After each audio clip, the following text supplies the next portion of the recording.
2024లో ఆంధ్రప్రదేశ్‌లో రాజకీయాల్లో ఎలాంటి మార్పులు రాబోతున్నాయి? పొత్తులు ఎలా ఉండబోతున్నాయనేది చాలా కాలంగా ఆసక్తి ఉంది. ఎందుకంటే కిందటి ఎన్నికల్లో 2014లో పోటీ చేసిన పార్టీలన్నీ కూడా విడివిడిగా పోటీ చేయడం వల్ల ఈసారి మళ్ళీ ఎలా ఉండబోతుంది అనే దానిపైన చాలా ఆసక్తి ఉంది. అయితే ఈ ఆసక్తిని మరింత పెంచేలా లేకపోతే దీనికి ఒక క్లారిటీ ఇచ్చేలా ఇవాళ జరిగినటువంటి జనసేన ఆవిర్భావ సభలో పవన్ కళ్యాణ్ ఒక క్లారిటీ ఇచ్చారా అనేటువంటి ఒక వాదన జరుగుతూ ఉంది. ఎందుకంటే పవన్ కళ్యాణ్ ఎప్పుడూ కూడా చాలా స్పష్టంగానే మాట్లాడుతూ ఉంటారు. ఇవాళ కూడా ఆయన ఆవిర్భావ సభలో పొత్తులకు సంబంధించి ఒక క్లారిటీ ఇచ్చారా అనేటువంటి ఒక రాజకీయపరమైనటువంటి వాదన జరుగుతూ ఉంది. ఎందుకంటే పవన్ కళ్యాణ్ ఇవాళ మాట్లాడుతూ ఆవిర్భావ సభలో మాట్లాడుతూ పొత్తులపై తను చాలా క్లారిటీతో ఉన్నానని, ముఖ్యంగా వైసీపీ వ్యతిరేకమైనటువంటి ఓటు అంతా కూడా వైసీపీ వ్యతిరేక ఓటు అంతా కూడా ఏకం కావాల్సి ఉందని, అయితే దీనికి బీజేపీ రోడ్ మ్యాప్ ఇస్తుందని, ఆ రోడ్ మ్యాప్ వచ్చిన తర్వాత పొత్తులపై ఒక క్లారిటీ వస్తుందని ఆయన స్పష్టంగానే చెప్పారు. దీంతో వైసీపీలోను, అటు టీడీపీలోను, ఇటు బీజేపీలోను, పవన్ కళ్యాణ్ కలిసినటువంటి బీజేపీలోను రకరకాల ఊహాగానాలు బయలుదేరాయి. రాబోయే రోజుల్లో ఎలా ఉండబోతుంది అనేటువంటి ఊహాగానాలు మొదలయ్యాయి.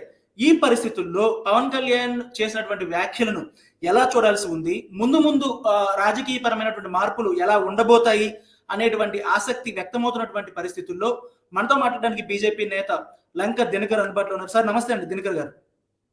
నమస్కారం అండి. ఇవాళ జనసేన ఆవిర్భావ సభలో పవన్ కళ్యాణ్ మాట్లాడింది మీరు చూసే ఉంటారు. పవన్ కళ్యాణ్ మీ రాజకీయ భాగస్వామి, మీ మీ అలయన్స్ లో ఉన్నారు ఆయన రాష్ట్రంలో. ఆయన ఇవాళ ఒక కీలకమైనటువంటి ప్రకటన చేశారు. ఆ ప్రకటన ఏంటంటే వైసీపీ వ్యతిరేక ఓటు చీలిపోవడానికి వీల్లేదు, దీనిపై బీజేపీ రోడ్ మ్యాప్ ఇస్తుంది అన్నారు. అయితే ఆ వ్యాఖ్యల అంతరార్థం ఏంటి, వాటిని ఎలా చూడాల్సి ఉంటుంది అనేది మనం ఎలా చూడాల్సి ఉంటుంది. అయితే మీరు మాట్లాడే ముందు అసలు పవన్ కళ్యాణ్ ఏం చెప్పారో మళ్ళొకసారి చూద్దాం, స్పష్టంగా చూద్దాం ఒకసారి. అలాగే భారతీయ జనతా పార్టీ నాయకులు పెద్దలు నాకు రోడ్ మ్యాప్ ఇస్తామని చెప్పారు. నేను ఎదురు చూస్తున్నాను. మీరు ఎప్పుడు రోడ్ మ్యాప్ ఇస్తారో చెప్పండి. ఈ వైసీపీ ప్రభుత్వం ఎలా గదించాలో చెప్పండి, మేము చేస్తాం. అలాగే 1900 ఎమర్జెన్సీ టైంలో అప్పుడు కాంగ్రెస్ ప్రభుత్వానికి ఆ వ్యతిరేక శక్తులన్నీ ఎలా కలిసినాయో, వైసీపీ వ్యతిరేక శక్తులు, వైసీపీ వ్యతిరేక ఓటుని నేను ఈరోజు మీకు సభాముఖంగా ఆంధ్రప్రదేశ్ బాగు కోసం చెప్తున్నాను. ఈ రోజున బీజేపీ పెద్దలు నాకు సరైన రోడ్ మ్యాప్ ఇస్తారని నేను ఆశిస్తున్నాను. మీలాగే అది వచ్చిన రోజున వైసీపీ వ్యతిరేక ఓటుని చీల్చే ప్రసక్తే లేదు. పార్టీలు వ్యక్తిగత లాభాలు వదిలి రాష్ట్ర ప్రయోజనాలకి వచ్చినప్పుడు అప్పుడు పొత్తుల గురించి ఆలోచిస్తాం. నేను నలుగురికి ఇచ్చేవాడిని, అడిగేవాడిని కాదు. బాబు గోలాయి కొట్టావు నువ్వు. దినకర్ గారు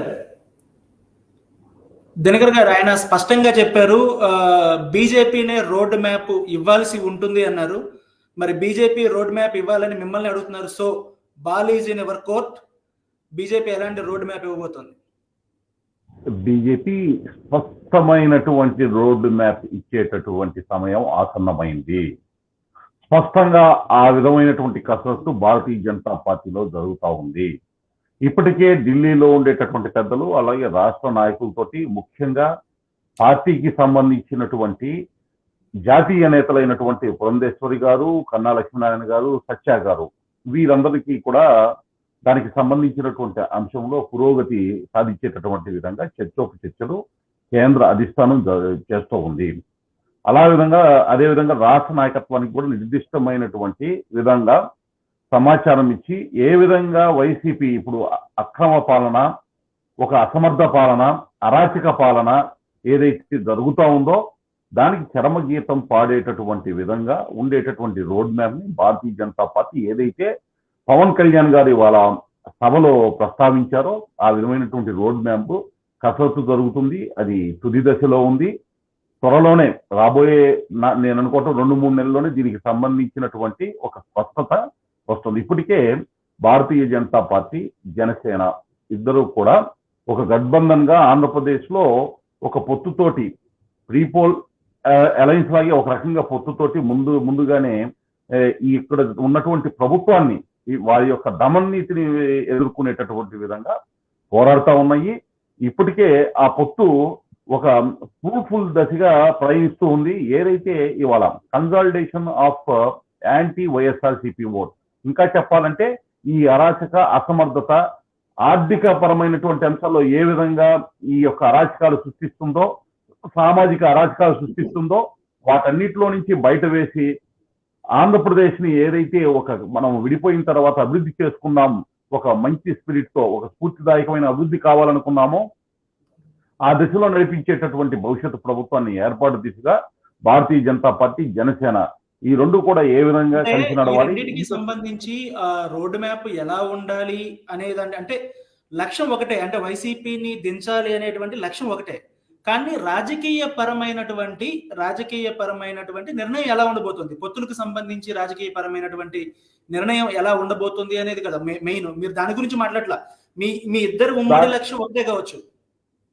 భారతీయ జనతా పార్టీ, జనసేన కలిసి నడుస్తాయి, ఈ రాష్ట్ర రాజకీయాల్ని నిర్దేశిస్తాయి, 2024లో ప్రభుత్వాన్ని ఏర్పాటు చేసే దిశగా పయనిస్తాయి. రోడ్డు మ్యాప్ చాలా స్పష్టంగా ఉంటుంది. ఏదైతే ఇప్పుడు ఉన్నటువంటి ప్రభుత్వ వ్యతిరేకతకు పోరాడేటటువంటి ఒక శక్తిగా మేము తయారయ్యేటటువంటి దానిలో కార్యాచరణ ఉంటుంది.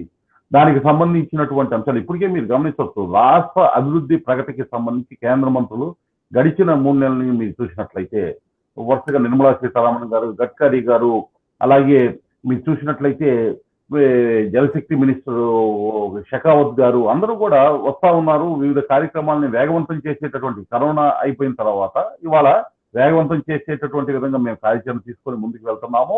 అదేవిధంగా స్పష్టంగా ఇక్కడ ఉండేటటువంటి వైఎస్ఆర్సీపీ ప్రభుత్వం చేస్తున్నటువంటి అరాచకాలను ఎండగట్టి ప్రజల్ని మా వైపు ఆకర్షించుకునే విధంగా రాజ్యాధికారం మేము సాధించేటటువంటి దిశగా మేము, లేకపోతే రేపు ప్రభుత్వం ఏర్పడేటటువంటి అవకాశం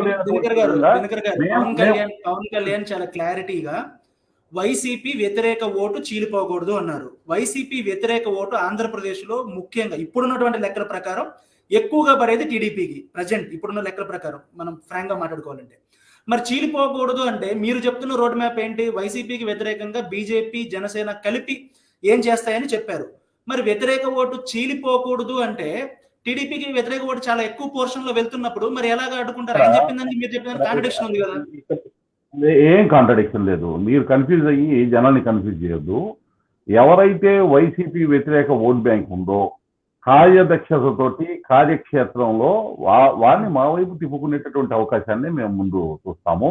పొత్తులకి సంబంధించి ఆయన స్పష్టంగా చెప్పాడు, అది ఇవాళ కాదు, ఆ సమయం వచ్చినప్పుడు మాట్లాడదాం. భారతీయ జనతా పార్టీ కూడా ఒక సిద్ధాంతం ఉంది. నేషనల్ పార్టీ, జాతీయ నాయకత్వం ఏ విధమైనటువంటి విధానం ఇస్తుందో పొత్తులకు సంబంధించి దానికి సంబంధించే మేము నడుస్తాం. యాజ్ ఆఫ్ నౌ టుడే మాకున్న విధానం ఏంటి? బోత్ వైసీపీ, టీడీపీ రెండింటినీ ఈక్వల్ డిస్టెన్స్ లో ఉంచి జనసేన తోటి మేము నడిచి ప్రజల విశ్వాసాన్ని చొరగొనడం. అది రేపు అనేటటువంటి అంశం ఇవాళ హైపోథెటికల్. ఆ రోజు పరిస్థితిని బట్టి కేంద్ర నాయకత్వం ఏ నిర్ణయం తీసుకుంటాం ఆ విధంగా ఉంటుంది. అంటే వాళ్ళు మాట్లాడింది పవన్ కళ్యాణ్ పొత్తుల గురించి కాదా? మరి ఆయన మాట్లాడింది దేని గురించి? అసలు మీరేమనుకుంటున్నానంటే మీరు అనుకోవచ్చు, అది మనం road map Bharatiya Janata party ఇస్తే నేను సిద్ధంగా ఉన్నాం. ఆ రోడ్ మ్యాప్ ఎలా ఉంటుందో మీకు ఎలా తెలుస్తుంది?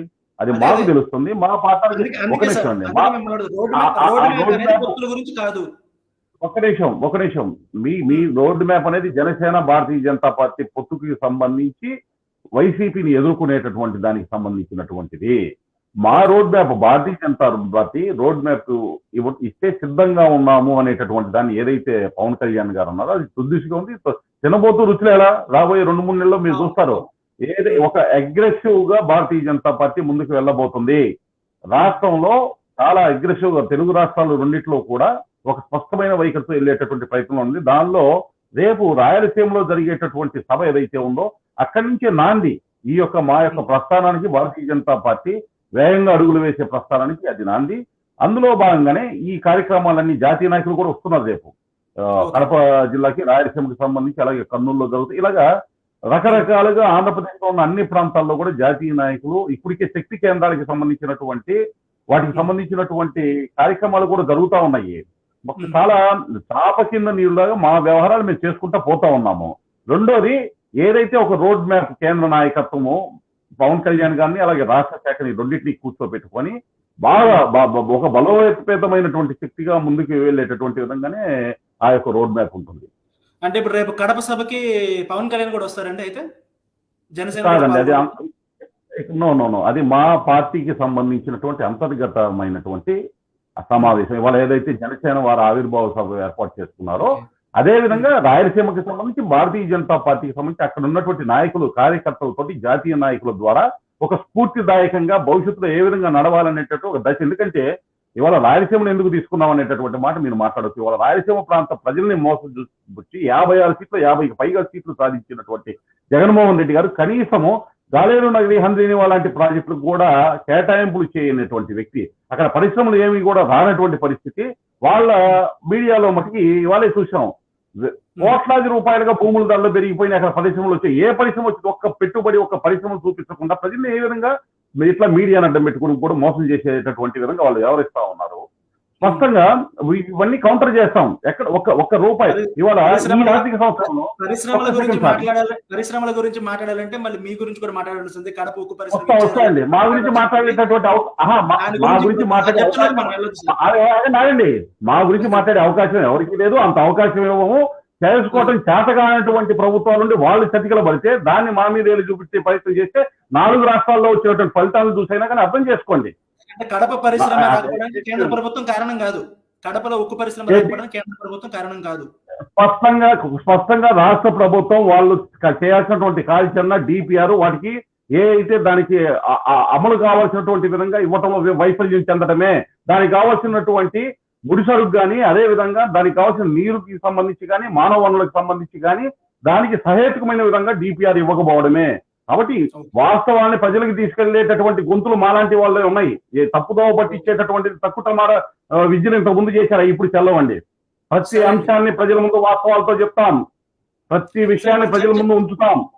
ఇప్పుడు చర్చ మన డివియేట్ అవ్వకుండా ఇవాళ పవన్ కళ్యాణ్ కాదండి, ఇవన్నీ కూడా కారకాలే. ఇవన్నీ కూడా రేపు కారకాలే. ఇవన్నీ కూడా పవన్ కళ్యాణ్ ఇవాళ మాట్లాడిన తర్వాత ప్రతి ఒక్కళ్ళు ఏమనుకున్నారంటే పొత్తుల గురించే మాట్లాడారేమో, పొత్తుల గురించే మాట్లాడుతున్నారేమో, రాబోయే ఎన్నికలకు సంబంధించిన పొత్తుల గురించే మాట్లాడారేమో అని ప్రతి ఒక్కళ్ళు అనుకుంటున్నారు. సామాన్య జనం దగ్గర నుంచి రాజకీయ నాయకుల వరకు వైసీపీ వాళ్ళు కూడా స్పందించారు దీని గురించి. అదేమీ లేదు, పొత్తులకు సంబంధం లేదు, కలిసి పోరాటానికి సంబంధించి అది కూడా మీ 2 పార్టీలకు సంబంధించి అని చెప్తున్నారు. అసలు పొత్తు ఆల్రెడీ ఉంది కదా, మీరు పొత్తులు లేవంటారేంటి? ఒకటి మీ దగ్గర confusion No. You don't confuse and don't make contradiction statement. అట్లాగే ఆయన ప్రసంగం అయ్యి 1/2 గంట కాలేదు, యావత్ భారతదేశం మొత్తం మాట్లాడేసుకునేటువంటి వయసుని మీరు ఎట్లా చాడతారు? మీ భావాన్ని జనాలు మొత్తం భావంగా ఎలా చెప్తారు? కాదు. కనీసం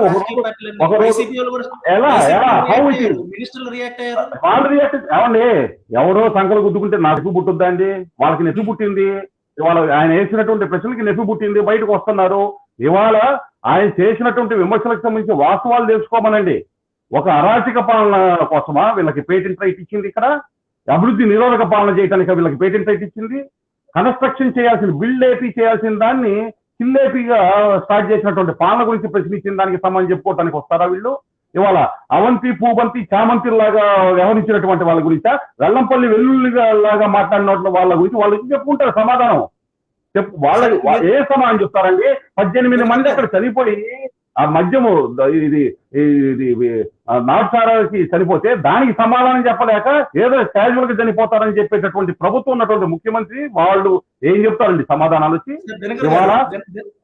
దినకర్ గారు, ఇందాక మీరు మాట్లాడిన మాటల్లో ఒక హింట్ కనిపించింది నాకు. ఏంటంటే చాలా మంది అనుకుంటుంది ఏంటంటే వైసీపీ వాళ్ళు ఆరోపించినట్లుగా పవన్ కళ్యాణ్ వెళ్ళి టీడీపీతో కలిసిపోతాడు, లేకపోతే టీడీపీ వాళ్ళ పల్లకి ఇవ్వడానికి జనసేన వాళ్ళు సిద్ధం కావాలి, ఇలాంటి వ్యాఖ్యలన్నీ పక్కన పెడితే మీరు ఒక హింట్ ఇచ్చారు. నాకు తెలిసింది ఏంటంటే మేమిద్దరం జనసేన బీజేపీ ఒక లైన్ లో ఉన్నాయి, రోడ్ మ్యాప్ దానికే ఉంది అన్నారు. అంటే మీరు ఇచ్చిన హింట్ ప్రకారం ఏంటంటే మేము వెళ్ళి ఎవరితో కలవము, మా రోడ్ మ్యాప్ అన్నారు. మీరు రోడ్ వేసుకుని వెళ్తున్నారు కాబట్టి మీ రోడ్ లో టీడీపీ జాయిన్ అవ్వాలని మీరు ఊహిస్తున్నారా? లేదంటే మీరు వెళ్ళి వాళ్ళ కలవకుండా వాళ్ళే వచ్చి మీతో కలవాలనేది ఏమైనా ఉందా? అది కానీ ఇది కానీ ఏది మాట్లాడేటటువంటి సమయం ఇది కాదు. ఇది హైపోథెటికల్. ఎలక్షన్ కి సంవత్సరం ముందు రాజెవరో రెడ్డెవరో ఆ రోజు ఉండేటువంటి పరిస్థితులు ఏ విధంగా ఉంటాయో ముందు మేం బలోపేతం కావాలా, మా యొక్క కూటమి ఏదైతే ఉందో ఇది బలోపేతం కావాలా, జాతీయ నాయకత్వం పొత్తులకి సంబంధించి ఆ రోజు ఉండేటటువంటి వాస్తవ పరిస్థితులను బట్టి జాతీయ పార్టీగా కేంద్ర పార్టీ నిర్ణయం తీసుకుంటుంది. దానికి తగిన విధంగా మా యొక్క అడుగులు ఉంటాయి. కానీ మీకు గుర్తుండే ఉంటుంది, మీ పార్టీ ఒక స్టేట్మెంట్ ఇచ్చింది. మీ పార్టీ అత్యున్నత స్థాయి నేత స్టేట్మెంట్ ఇచ్చారు. తెలుగుదేశానికి షట్టర్ క్లోజ్ చేశాము, డోర్స్ క్లోజ్ అని చెప్పి ఆల్రెడీ ప్రకటించేశారు. సరే, అది మీరేంటంటే you want to twist in between. అది ఒక్కొక్క వ్యక్తికి ఒక్కొక్క రకమైన సందర్భంలో ఒక్కొక్క రకమైనటువంటి అంశాన్ని వ్యక్తపరుస్తారు. వ్యక్తి కాదు ఇక్కడ, ఇది ఒక జాతీయ పార్టీ, కేంద్ర పార్టీ నిర్ణయం తీసుకొని దానికి తగిన విధంగా ఎవరైనా కూడా అడుగులు వేయవలసిందే. ఈ రోజు స్పష్టత ఏంటంటే మేము జనసేన మాత్రమే కలిసి వెళ్తున్నాము.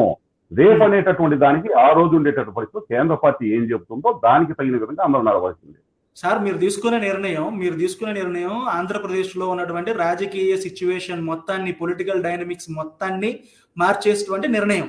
ఆ నిర్ణయానికి సంబంధించి దానికి ప్రజెన్స్ లేదంటే ఎలాగా? అమిత్ షా జాతీయ అధ్యక్షుడిగా ప్రకటించారు. ఒక జాతీయ అధ్యక్షుడి హోదాలో టీడీపీకి పర్మనెంట్లీ క్లోజ్ చేసాం డోర్ అని జాతీయ అధ్యక్షుడి హోదాలో ప్రకటించారు. దానికి వాల్యూ లేదంటే ఎలాగా? ఎవరన్నారు వాల్యూ లేదని? మీరు ప్రయత్నం చేస్తున్నారు దానికి వాల్యూ లేకుండా చేసేటటువంటి విధంగా మాట్లాడే ప్రయత్నం చేసేటటువంటి మీరు చేస్తారా? అది సాధ్యపడదు. మీరు ఏమండి, ఇక్కడ న్యూస్ రూమ్ లో మీరు కూర్చొని నన్ను క్వశ్చన్ ఇస్తే నేను ఇటు కూర్చొని సమానం చెప్తే మన ఇద్దరి మధ్య మాట్లాడే మాటల మీద పొత్తులు ఉండవు. రాజకీయ సామాజిక వాస్తవిక పరిస్థితుల మీద ఆధారపడి నడుస్తాయి. ఇక్కడ మీకు నాకు మధ్య చర్చ కాదు, పొత్తులు. ఇది చాలా విశాలమైనటువంటి అంశంగా ఆలోచించి పార్టీలు తీసుకునే నిర్ణయము. ఇవాళ ఒక వ్యాఖ్యతోనో ఒక మాటతోనో మీరు నేను మాట్లాడుకుంటే అయ్యే అంశం కాదు. సో మళ్ళీ ఓపెన్ ఉంది, ఆప్షన్ ఓపెన్ ఉంది, క్లోజ్ చేయలేదంటారు.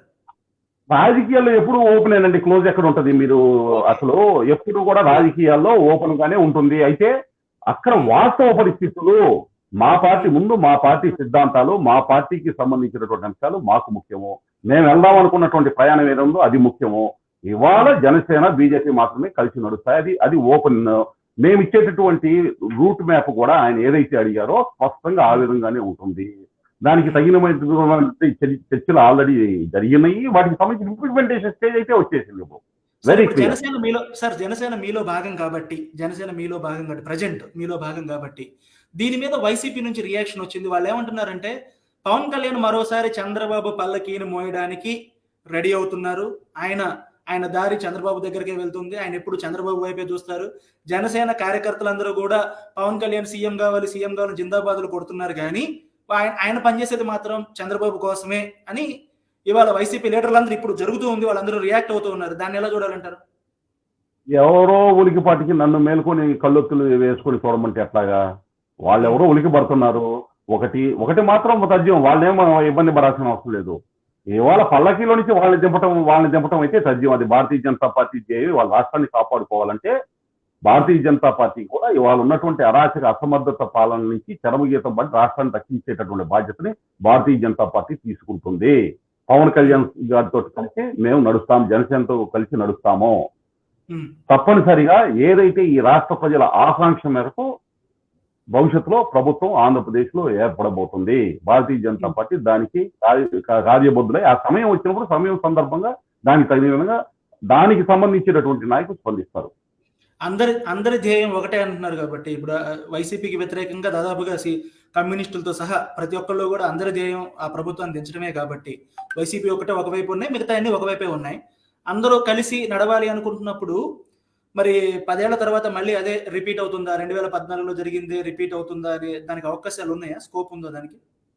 చూడండి, మీరు హైపోథెటికల్ క్వశ్చన్స్ కి నేను ఆన్సర్ ఇవ్వను. ఆ రోజు జరిగే వాస్తవాన్ని 1 year గా మీరు అంటున్నారు. అక్కడ టైం 2.5 years ఉంది. ఆయన చెప్పాడు 1 year లో రద్దు చేస్తానని. కాబట్టి మీ ఊహల ప్రకారం నేను సమాధానం చెప్పలేను. మాకు ఒక సిద్ధాంతం, ఒక పద్ధతి ఉంది. ఆ పద్ధతి ప్రకారం మేము నడుస్తాము. దానికి తగిన విధంగానే మా యొక్క ఎవరైతే మా పార్ట్నర్ ఉన్నారో జనసేన అధినేత పవన్ కళ్యాణ్ గారిని వాటితో చర్చించి ఆ రోడ్ మ్యాప్ ప్రకారం ఇంప్లిమెంట్ చేయటం.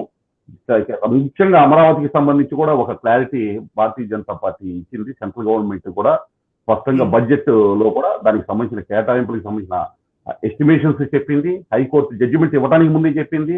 కాబట్టి మేము స్పష్టంగా ఉన్నాం. ఇక్కడ వైసీపీ ప్రభుత్వం రాష్ట్రంలో స్పష్టంగా లేదు, అస్పష్టంగా ఉంది. అష్టదిగ్బంధంలో రాష్ట్రాన్ని పెట్టింది. దాని నుంచి బయటికి తేవాల్సిన బాధ్యత మటుకు భారతీయ జనతా పార్టీ తీసుకుంటుంది. ఒక ఇన్నాళ్ళు బీజేపీ మీద రాష్ట్ర ప్రజల్లో అంటే 2014 ఎన్నికలకు 2019 ఎలక్షన్ ముందు సరిగ్గా చేయలేదనో లేకపోతే చేయలేదనే ఆరోపణలు ఏమన్నా రాజధాని విషయంలో కూడా ఒక క్లారిటీ ఇవ్వలేదనే కోపం కొంతైతే ప్రజల్లో ఉంది. దీని మీద ఇప్పుడు పూర్తిగా మీరు క్లారిటీ ఇచ్చేసినట్టేనా? అమరావతిని ఏకైక రాజధానిగా గుర్తిస్తూ క్లారిటీ ఇచ్చేసినట్లేనా స్టేట్మెంట్? వాస్తవానికి 18 నుంచి భారతీయ జనతా పార్టీ మీద అసత్యాలతోటి లేకపోతే అవాస్తవాలతోటి దాడులతోటి ఒక బ్యాడ్ విల్ అంటే గుడ్ విల్ ప్లేస్ లో బ్యాడ్ విల్ తెచ్చే ప్రయత్నం చేశారు. అది క్రమంగా తొలగిపోతా ఉంది. ఎందుకంటే వాస్తవాలు చెప్పేటటువంటి అవకాశం మాలాంటి వాళ్ళకి వచ్చింది కాబట్టి ఈ రోజున అమరావతి విషయంలో కూడా మొట్టమొదటి కేసు ఒక రాజకీయ నాయకుడిగా నేను వేసింది. ఏ పార్టీ కూడా కాదు ఇప్పుడు మాట్లాడుతున్న ఏ పార్టీకి కూడా దానికి సంబంధం లేదు. భారతీయ జనతా పార్టీ నాయకుడు అయినటువంటి నేను వేసాను. మా పార్టీ ఎక్కడ ఆక్షేపణ పెట్టలేదే. ఇవాళ దానిలోనే కదా విజయం సాధించింది. నేను కూడా నాకు పార్టీ ఆశీర్వదిస్తేనే కదా నేను చేయగలిగేది. ఒకటి. రెండోది, మొదటి నుంచి కన్నా లక్ష్మీనారాయణ గారు కానీ సోమవీర్రాజు గారిని ఒక స్పష్టత ఇచ్చారు. మధ్యలో ఎప్పుడైతే ఇది కోర్టు పరిధిలోకి వెళ్ళిందో రకరకాల ఇంటర్ప్రిటేషన్స్ వచ్చిన మాట వాస్తవం. కొంతమంది మా పార్టీలో కూడా అటు ఇటు వాస్తవం అది. ఎందుకంటే ఎప్పుడైతే కోర్టు పరిధిలోకి వెళ్ళిందో కొత్త అందరి దగ్గర ఉండదు. కోర్టు పరిధిలోకి వెళ్ళినప్పుడు దానికి సంబంధించినటువంటి జడ్జిమెంట్ ఎలా వస్తుందని ఒక్కొక్కళ్ళ థింకింగ్ ఒక్కొక్కళ్ళ ఇంటర్ప్రిటేషన్ ఒక్కో రకంగా ఉండొచ్చు. కానీ అల్టిమేట్ గా నాకు ఒక సాటిస్ఫాక్షన్ అంటే నేనే ఇంటర్ప్రిటేషన్ ప్రకారం వెళ్ళాను దానికి విజయం సాధించే దిశగా అమరావతి రాజధాని అనే కోర్టు నుంచి వాళ్ళు జడ్జిమెంట్ రావటం. అమిత్ షా గారు కూడా స్పష్టంగా తన యొక్క వైఖరిని తిరుపతిలో అమరావతి రైతుల పాదయాత్రలో మీరు పాల్గొని సంఘీభావం అన్నప్పుడే దీనికి సంబంధించి ఒక స్పష్టత వచ్చేసింది, ఒక క్లారిటీ వచ్చేసింది. ఇవాళ అక్కడ ఇన్స్టిట్యూషన్స్ కూడా ఏదైతే ఉన్నాయో కేంద్ర ప్రభుత్వ సంస్థలు కూడా తొందరలో అక్కడ ఏవైతే ఉన్నాయో అన్ని కూడా రాబోతున్నాయి. భారతీయ జనతా పార్టీ ఇప్పటికే సుజనా చౌదరి గారు కానీ సత్యకుమార్ గారు కానీ పురంధేశ్వరి గారు కానీ అందరూ కూడా వాళ్ళు ఆ కార్యక్రమంలో ఉన్నారు. ఆ పనులు పూర్తి చేయడానికి వివిధ శాఖల మంత్రులతో మాట్లాడుతున్నారు. మీరు చెప్తున్నారు కదా మా పార్టీ మీద కొంత అపోహలు రావడానికి లేకపోతే అపోహలు ఉన్నాయని. అపోహలు రావడానికి కారణం ఎవరు? మీ పార్టీ లీడర్లు కదా. ఇప్పుడు మీరు మాట్లాడొచ్చు క్లారిటీగా, మీరు కాకుండా మీ జాతీయ నాయకులు అమిత్ షా గారు కూడా మాట్లాడుండొచ్చు. కానీ ఆయన మాట్లాడిన తర్వాత కూడా అపోహలు వచ్చేలాగా మాట్లాడిన లీడర్లు మీ పార్టీలోనే ఉన్నారు. తర్వాత అపోహలు వచ్చే విధంగా ఎవరు మాట్లాడలేదండి. ఏదైనా డిజార్డర్ ఉంటే ఆర్డర్ లోకి వచ్చింది. వాళ్ళందరూ కూడా ఒకే మాట మీద ఉన్నారు. ఎందుకంటే అది కూడా ఆ అస్పష్టతకి కారణం ఏంటంటే ఈ చట్టాలకి సంబంధించినటువంటి అంశాలు అందులో ముడిపడి ఉంటాం. ఒకళ్ళు అర్థం చేసుకునే విధానం కూడా చదివి నేను అర్థం చేసుకునే విధానం ఇంకో వ్యక్తి అర్థం చేసుకోలేకపోతే అక్కడ ఆ కాంట్రడిక్షన్ కన్ఫ్యూజన్ వచ్చింది. అది క్లియర్ అయిపోయింది ఇవాళ. ఇంకోటి ఇవాళ కన్ఫ్యూజన్ కావడానికి అవకాశం కూడా లేదు. ఎందుకంటే కోర్టే స్పష్టంగా తన వైఖరిని చెప్పింది. 3 నెలల్లో ఏం చేయాలి, 6 నెలల్లో ఏం చేయాలి, సిఆర్డీఏ ప్రకారం దాన్ని చేయాలనేటటువంటి అన్ని ఒక స్పష్టత వచ్చింది కాబట్టి దాని మీద అసలు చర్చ కూడా అనవసరం. మళ్ళీ ప్రజలు దాని మీద ప్రభుత్వం ఇంతవరకు కోర్టు తీర్పు మీద వ్యాఖ్యలు చేయలేదు. అమలు చేస్తామని కానీ కోర్టు తీర్పును అంగీకరిస్తున్నామని కానీ ఇంతవరకు ప్రకటించలేదు. కోర్టు తీర్పుకు అనుగుణంగా ముందుకెళ్తామని చెప్పలేదు. దాని మీద ఏ స్టాండ్ తీసుకుంటారు? మీరు ఒక జర్నలిస్ట్ గా ఒక మీడియా అది కరెక్టా? ఆ అంతా కరెక్టా? మీరు చెప్పండి, తర్వాత నేను చెప్తాను. ఏది కరెక్ట్ మనెవరు సార్ తేల్చడానికి? ప్రభుత్వం వాళ్ళకి మ్యాండేట్ ఇచ్చింది, ప్రజలు వాళ్ళకి మ్యాండేట్ ఇచ్చారు. అప్పుడు మిమ్మల్ని కూడా నేను తప్పడతాను. ఒక కోర్టు చెప్పినటువంటి తీర్పుని కూడా మీరు సమర్థించలేనటువంటి విధంగా ఇంటర్ప్రిటేషన్కి వెళ్తాను అంటే బాధగా ఉంది. జర్నలిస్టు మీలాంటి సారీ సార్, ఎందుకంటే నేను అందుకనే అడిగింది. క్వశ్చన్ ఎందుకు అడిగానంటే కోర్టు తీర్పు ఇచ్చిందంటే ఇప్పుడు ఈ ప్రోగ్రామ్ ఉంది, లీగల్ గా కరెక్ట్ కాదనుకోండి, ఆపమంటే ఆపాల్సిందే మన ఇద్దరం. నేను ఆపను, మా ఇద్దరు ఇష్టం ఉన్నట్టే కుదురుతుందా? అలాగే రాష్ట్ర ప్రభుత్వానికి స్పష్టంగా కోర్టు తీర్పిచ్చింది. దాన్ని ఇంప్లిమెంట్ చేయకపోతే దానికి తగిన పర్యవసానాలు కోర్టు ఏ విధంగా ఉంటుందో కోర్టు దిక్కానికి సంబంధించి దానికి సంబంధించిన వాళ్ళకి ఇంకా ఛాన్స్ ఉందిగా, పైకోర్టుకి వెళ్ళే ఛాన్స్ తప్పేం లేదు. దాన్ని ఒకటండి, అది తప్పు లేదు, వెళ్ళొచ్చు. ఎవరికి ఉండేటటువంటి ఆల్రెడీ రైతులకి సంబంధించి మేము వెళ్ళి కేవేట్ కూడా ఇచ్చాము. ఎవరి రాజ్యాంగ పాలకులు ఇక్కడ చాలా స్పష్టంగా ఉండాలండి. మనం వాళ్ళ హక్కుని అతిక్రమించేటటువంటి విధంగా నేను మాట్లాడటానికి నేను సిద్ధంగా లేను. అన్నమానండి వెళ్తే. అయితే ఎంత తొందరగా వెళ్తే అంత పెద్ద ముట్టికాయ అక్కడ పడుద్ది. ఎందుకంటే ఇక్కడ బేసిక్ కాన్స్టిట్యూషనల్ ప్రొవిజన్ వైలేషన్ చేస్తా వాళ్ళు వ్యవహరిస్తున్నారు. ప్రాథమిక హక్కులు భంగం కలిగించే విధంగా వ్యవహరిస్తున్నారు. అది కామన్ సెన్స్, ఆ చదువు కూడా అవసరం లేదు, కామన్ సెన్స్ ఉన్న ప్రతి ఒక్కరికి అర్థం అవుతుంది అది. కాబట్టి వాళ్ళు ఇప్పుడు మీరు చేస్తుంది వాళ్ళు డైవర్షన్ టాక్టిక్స్ అండి, ఇవన్నీ కాదు. వాళ్ళ వైఫల్యాలు ఏవైతే ఉన్నాయో ప్రజల్లో పలచన పడిపోయారు, పాలనలో అసమర్థుడు అని చెప్పి తెలుసుకున్నారు. సొంత బాబాయిని చంపినా కానీ దానికి సంబంధించినటువంటి వాళ్ళు ఎవరిని తెలిసినా కానీ వాళ్ళని కాపాడే ప్రయత్నం చేస్తున్నాడు. బాబాయినే కాపాడలేని ప్రజలు ఏ విధంగా కాపాడతారనుకుంటున్నారు? మద్యాన్ని నిషేధిస్తానంటే నాటు సారాకి చనిపోతే వాళ్ళ గురించి ఎగతాళిగా మాట్లాడేటటువంటి ముఖ్యమంత్రిని వాళ్ళు చూసాము. కాబట్టి ఇవన్నీ కూడా అప్పులకి సంబంధించి ఇక నేను చెప్పక్కర్లేదు. కుప్పల సమాచారం మీ దగ్గరే ఉంది, ఏ విధంగా ఈ ప్రభుత్వం వ్యవహరిస్తా ఉందని. కాబట్టి ఒకటి, ఈ వైఫల్యాలు, ఈ దారుణాలు, ఈ అరాచకాలు ఏవైతే ఉన్నాయో ఈ అసమర్థ ప్రభుత్వాన్ని స్పష్టంగా దింపే దానిలో భారతీయ జనతా పార్టీ నడుం బిగించింది, ముందుకు అడుగు వేస్తుంది. మా యొక్క ఎవరైతే మా శ్రేణులతో పాటు జనసేన పార్టీకి సంబంధించి పవన్ కళ్యాణ్ గారికి ఏదైతే ఆయన రోడ్ మ్యాప్ అన్నారో స్పష్టమైన వయసు, ఎక్కువ టైం కూడా లేదు, 2 to 3 months, ఎక్కువ టైం లేదు. చాలా రీస్ట్రక్చర్ జరుగుతుందండి పార్టీలో, మీకు చెప్తున్నాను, చాలా భారీ ఎత్తున రీస్ట్రక్చర్ కూడా జరుగుతుంది. సార్ పొత్తుల విషయం పక్కన పెడదాం. వైసీపీ మీద కలిసి పోరాడే విషయంలో టీడీపీతో కలుస్తారా? కలిసి పోరాడే విషయంలో అసలు కలిసి పోరాడాల్సిన అవసరం ఇప్పుడు ఒకటండి, నా పని నేను చేసేటటువంటి ప్రయాణంలో కలుస్తారా కలవరా పోరాడు ఎవరు, ఏ రాజకీయ పార్టీ చేసే పోరాటం ఆ రాజకీయ పార్టీ చేస్తుంది.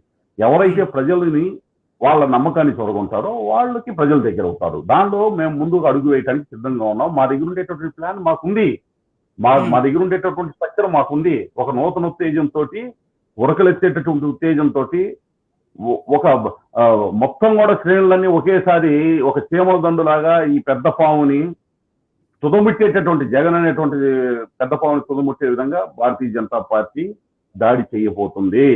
ఇందులో ఎటువంటి డౌట్ లేదు. ఎటువంటి ఏ విధంగా కూడా ఎవరు కూడా సంశయానికి కూడా భారతీయ జనతా పార్టీ ఒక్కటేనా, జనసేన కూడానా? మేమిద్దరం. ఎందుకంటే భారతీయ జనతా పార్టీ అని నేను మాట్లాడిన ప్రతిసారి జనసేన అనేటటువంటి ఇంప్లైడ్ మాకు. సరే, ఇప్పుడు సందర్భం కాబట్టి, అంటే ఇంతకుముందు జరిగిన ఇన్సిడెంట్లు కాబట్టి, పవన్ కళ్యాణ్కి స్థిరత్వం లేదు, ఆయన ఒకరితో ఉండరు. బీజేపీ మీద తీవ్ర విమర్శలు చేసి బీజేపీతో కలిశారు, బీజేపీకి ముందు కమ్యూనిస్టులతో కలిశారు, కమ్యూనిస్టులు వదిలేశారు. పైగా ఇప్పుడు ఆయన చేస్తున్న వ్యాఖ్యలన్నీ కూడా టీడీపీకి దగ్గర కావడానికే అనేది ఒక స్టేట్మెంట్ గా తీసుకోండి. మీరు స్టేట్మెంట్ ని ఎలా అనలైజ్ చేస్తారో చెప్పండి. మీరు నా మీద దాడి చేయొద్దు. ఒక స్టేట్మెంట్ మీ మీద అంటే నేను వేసే ప్రశ్న కొన్నిటిని ఒకటి కోర్టుకు సంబంధించి మిమ్మల్ని అడిగా. నేను జర్నలిస్ట్ గా కూడా మీ దగ్గర నుంచి నాకు ఎంతసేపు మీరు క్వశ్చన్ చేసి మా దగ్గర నుంచి నేను ఎలా చెప్తాను సార్ కోర్టుకి? నా పర్సనల్ ఒపీనియన్ తర్వాత అడగండి, ఫోన్ లో చెప్తాను నేను. మీ పర్సనల్ ఒపీనియన్ నేను అట్లా కోర్టుది ఇంప్లిమెంట్ చేయకపోతే ఏంటని అడిగాను. ఇంప్లిమెంట్ చేసి తీరాలి, కానీ దాని వరకు గవర్నమెంట్ స్టేట్మెంట్ కూడా చేయలేదు, కనీసం స్టేట్మెంట్ కూడా ఇవ్వలేదు గవర్నమెంట్. దాని మీద ఒక ప్రోగ్రామ్ చేయండి, ఎండకట్టండి, మీ బాధ్యతగా కూడా. తప్పే కదా అది.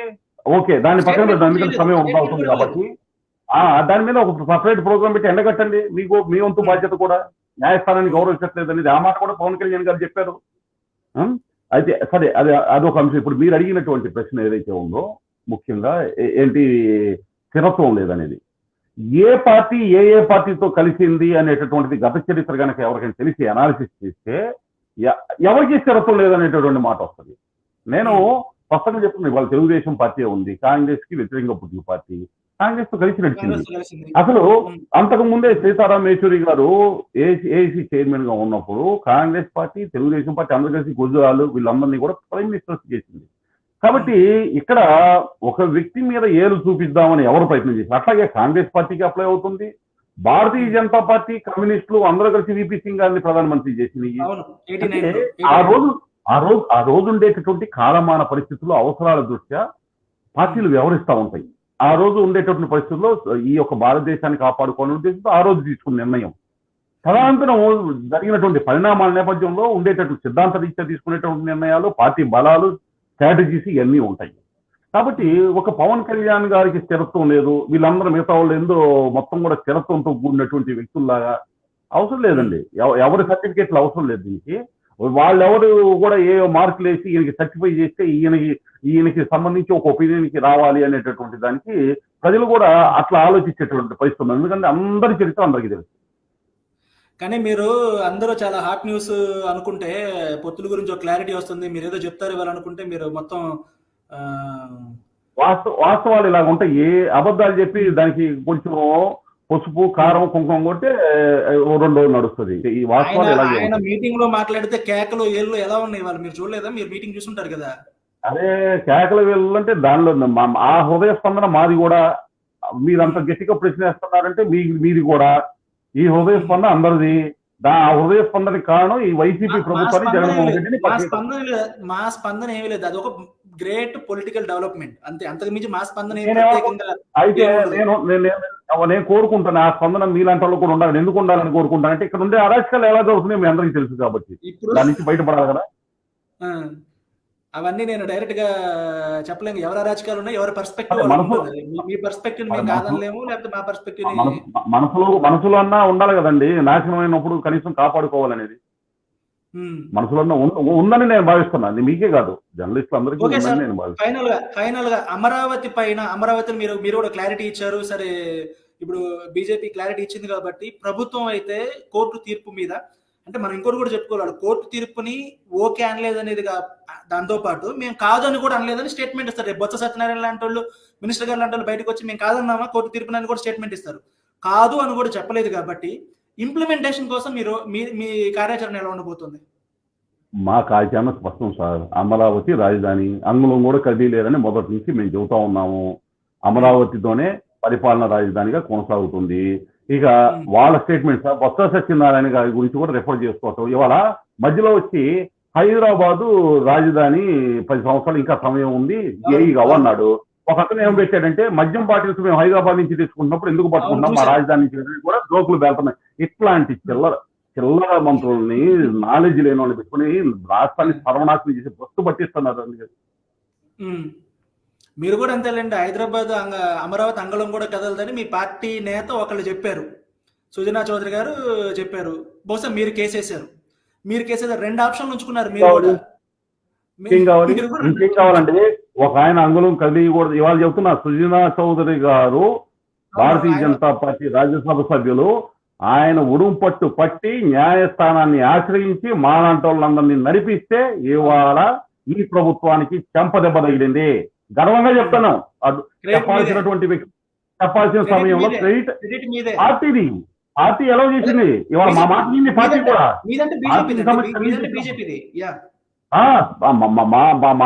మాకు సంబంధించి మా అధిష్టానం. నేను ఇంకోటి కేసేసే ముందు నడ్డా గారికి నేను లేఖ రాసి నేను కేసేసాను, ఆయనకి రాసి లేక నడ్డా గారికి. అంత క్లారిటీ మీకు ఉన్నప్పుడు 3 ఏళ్ల నుంచి ఎందుకు కన్ఫ్యూజ్ చేశారండి జనాల్ని? మీకు క్లియర్ గా చెప్పొచ్చు కదా. మీకు నేను ఎవరం కన్ఫ్యూజ్ చేయలేదండి. కన్ఫ్యూజ్ చేయాలనుకునే వాళ్ళు కొంతమంది ప్రయత్నం చేసి కటికలు పడ్డారు. ఇప్పుడు మేమే క్లారిటీగా ఉన్నాము, మేమే స్పష్టంగా ఉన్నాం. ఇవాళ అక్కడ ఏమన్నా కేంద్ర పరిశ్రమలు పెట్టినా కానీ, బడ్జెట్ లో పెట్టినా, హైకోర్టు జడ్జిమెంట్ కి సంబంధం లేకుండా పెట్టాం కదా ఒక రోజు ముందే. మాకు తెలియదు కదా హైకోర్టు జడ్జిమెంట్ ఏమొస్తుందో, మనకు తెలియదు. అప్పటికే అంటే ఒక క్లారిటీ, మాకు ఒక స్పష్టత ఉంది. అది న్యాయస్థానం పరిధిలోకి కూడా వెయిట్ అండ్ వాచ్. ఎందుకంటే న్యాయస్థానం నుంచి ఏ విధమైన జడ్జిమెంట్ వస్తుంది అని నేను ఆశాభావం వ్యక్తపరిచాను, వస్తుందని. నెగిటివ్ గా వస్తుంది అనేటటువంటిది కూడా రెండో వెర్షన్ ఉంటది కదా, చెప్పలేం కదా. కాబట్టి ఆ మీమాంసలో అక్కడ దాన్ని కదలలేని పరిస్థితి, సబ్జుడిష్ అవుతుంది మ్యాటర్ అనేటటువంటి ఉద్దేశంలో కూడా న్యాయస్థానాన్ని గౌరవించింది కేంద్ర ప్రభుత్వం. న్యాయస్థానం నుంచి స్పష్టమైనటువంటి వైఖరి రావటం, పొలిటికల్ గా కూడా మేము తీసుకునే డెసిషన్ స్పష్టంగా తీసుకున్నాం అమరావతికి సంబంధించి. Okay sir.